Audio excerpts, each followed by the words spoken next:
Good morning. Welcome back to another read aloud of Hatchet. We've got a little Scotty dog. We've got a little Diego dog. We got our otter. We've got my wife creaking around on the floors with her breakfast and a good cup of coffee.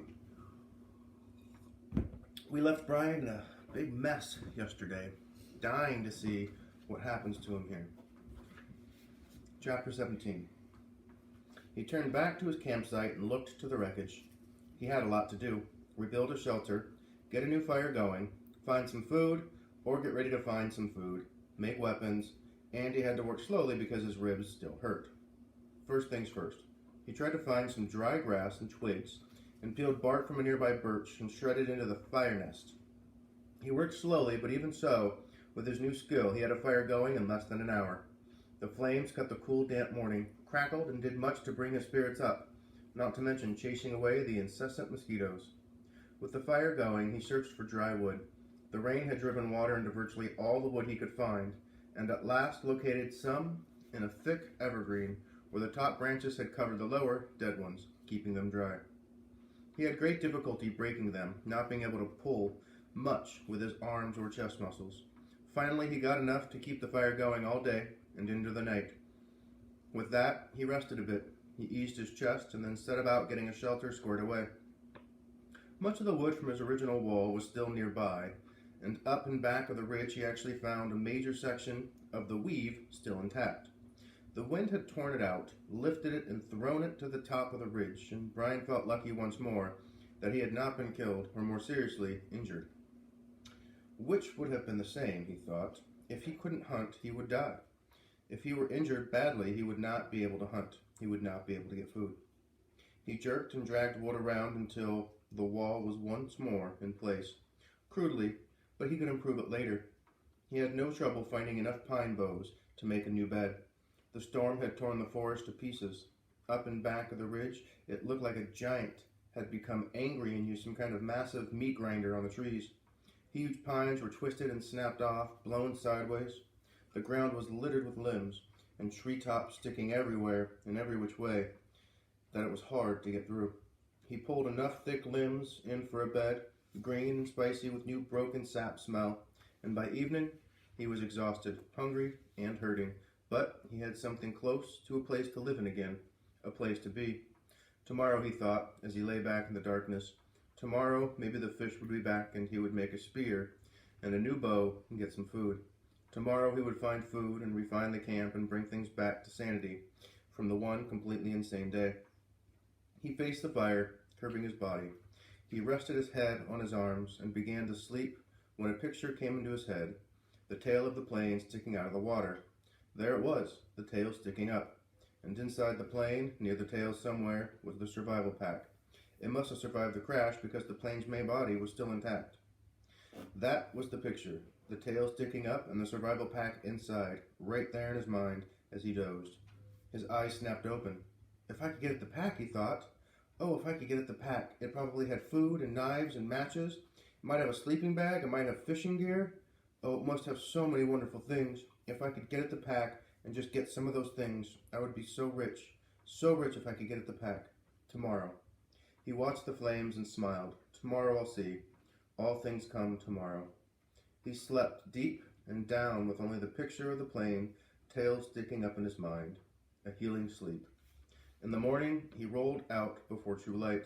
In the gray dawn, he built up the fire and found more wood for the day, feeling almost chipper because his ribs were much better now. With camp ready for the day, he looked to the lake. Part of him half expected the plane to be gone, sunk back into the depth, but he saw that it was still there. Didn't seem to have moved at all. He looked down at his feet and saw that there were some fish in his fish pen, looking for tiny bits of bait still left from before the wind came. He fought impatience to get on the plane, project, and remembered sense. Remembered what he had learned. First food, because food made strength. First food, then thought, then action. There were fish at hand here, and he might not be able to get anything from the plane. That was all a dream. The fish were real, and his stomach, even his new shrunken stomach, was sending signals that it was savagely empty. He made a fish spear with 2 points, not peeling the bark all the way back, but just working on the pointed end. It took him an hour or so, and all the time he worked, he sat looking at the tail of the plane, sticking up in the air. his hands working on the spear, his mind working on the problem of the plane. When the spear was done, although still crude, he jammed a wedge between the 2 points and spread them apart and went to the fish pond. There were not clouds of fish, but at least 10, and he picked one of the larger ones, a round fish almost 6 inches long, and put the spear point in the water, held it, and then thrust with a flicking motion of his wrist when the fish was just above the point. The fish was pinned neatly, and he took 2 more with the same ease, carried all 3 back to the fire. He had a fish board now, a piece of wood he'd flattened with the hatchet that leaned up by the fire for cooking fish so he didn't have to hold the stick the whole time.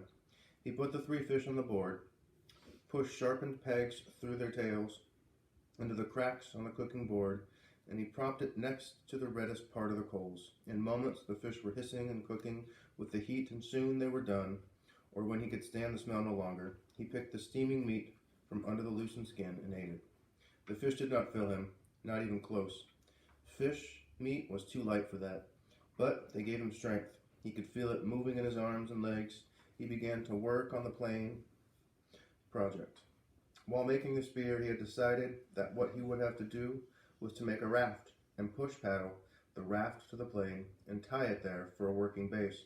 Somehow he would have to get into the tail inside the plane, rip or cut his way in, and however he did it, he would need an operating base of some kind, a raft, which he found ruefully was much easier said than done.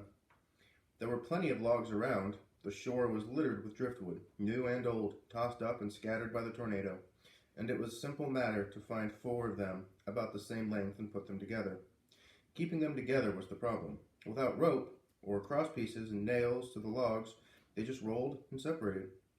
He tried wedging them together, crossed them over each other. Nothing seemed to work, and he needed a stable platform to get the job done. It was becoming frustrating, and he had a momentary loss of temper, as he would have done in the past, when he was the other person. At that point, he sat back on the beach and studied the problem again. Sense. He had to use his sense. That's all it took to solve problems. Just sense.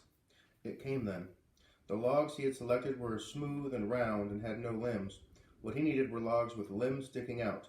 Then he could cross the limbs of one log over the limbs of another and, quote-unquote, weave them together as he had done with his wall, the food shelter cover, and the fish gate.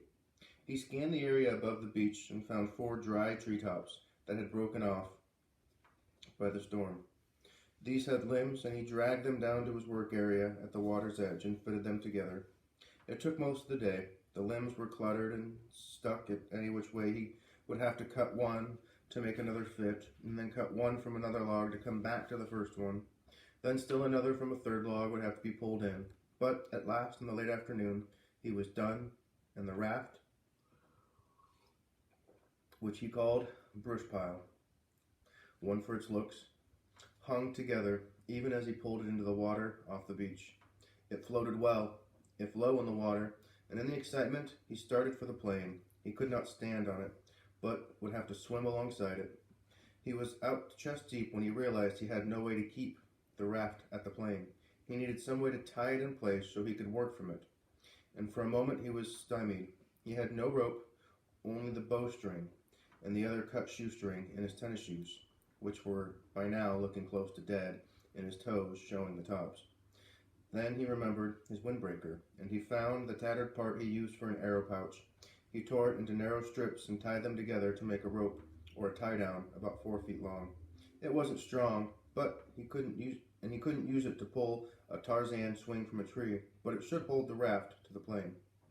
Once more he slid the raft off the beach and into the water until he was chest deep. He had left his tennis shoes in the shelter, and when he felt the sand turn to mud between his toes, he kicked off the bottom and began to swim. Pushing the raft, he figured, was about like trying to push an aircraft carrier. All the branches that stuck down into the water dragged and pulled, and the logs themselves fought any forward motion, and he hadn't gone 20 feet when he realized it was going to be much harder than he thought to get the raft to the plane. It barely moved, and if he kept going this way, he would just about reach the plane at dark. He decided to turn back again and spend the night and start early in the morning, and he pulled the raft once more onto the sand and scraped it dry with his hand. Patience. He was better now, but impatience still grounded him a bit, so he sat at the edge of the fish pond with the new spear and took 3 more fish. He cooked them and ate them, which helped to pass the time until dark. He also dragged in more wood, endless wood, and then relaxed and watched the sun set over the trees and the back of the ridge. West, he thought. I'm watching the sun set in the west. And that way north, where his father was, and that way east, and that way south, and somewhere to the south and east somewhere to the south and east his mother would be. The news would be on the television. He could visualize more easily his mother doing things than his father because he had never been to where his father lived now. He knew everything about how his mother lived. She would have the small television on the kitchen counter on and would be watching the news and talking about how awful it was in South Africa or how cute the baby in the commercial looked, talking and making sounds, cooking sounds. He jerked his mind back to the lake. There was great beauty here, almost unbelievable beauty.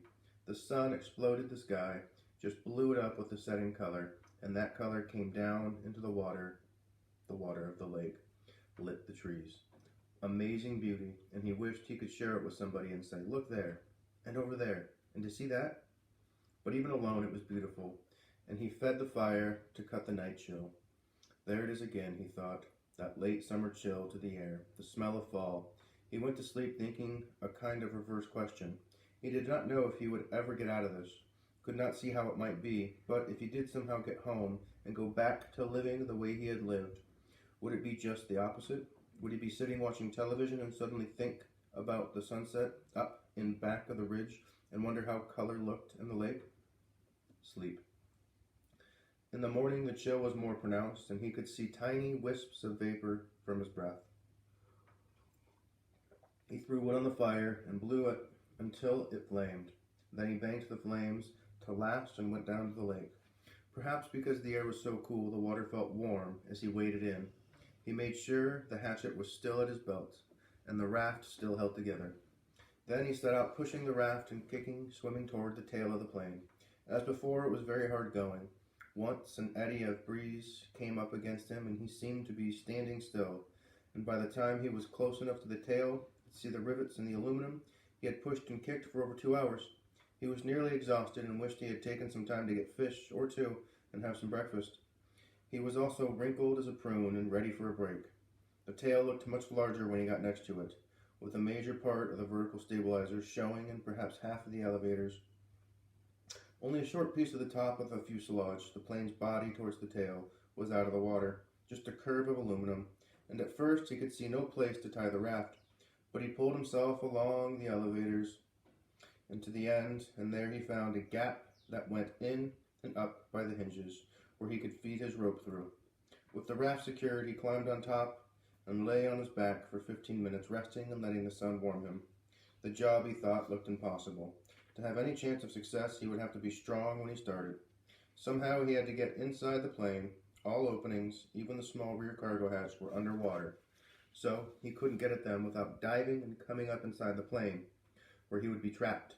He shuddered at the thought and then remembered what was in front of the plane, and down in the bottom of the lake. Still strapped in the seat, the body of the pilot, sitting there in the water. Brian could see him, the big man with his hair waving up in the current, eyes still open. Stop, he thought. Stop now. Stop that thinking. He was nearly at the point of swimming back to shore and forgetting the whole thing, but the image of the survival pack kept him. If he could get it out of the plane, or if he could just get in and pull something out, a candy bar, even that, just a candy bar, it would be worth it. But how to get at the inside of the plane? He rolled off the raft and pulled himself around the plane. No openings. 3 times he put his face in the water and opened his eyes and looked down. The water was murky, but he could see perhaps 6 feet, and there was no obvious way to get into the plane. He was blocked. And that's where we end chapter 17. So it seems like Brian's feeling a little bit better. He's got his camp. Excuse me. He's got his camp back in working order. He's starting to get things back together. But this new mission of the plane, I wonder how he's going to figure out how to get in. And I say I wonder how he's going to figure it out because I feel like at this point in the story, Brian has got to be the kind of person who will solve any problem he's faced with. I can't wait to find out what happens next time. I'll see you then.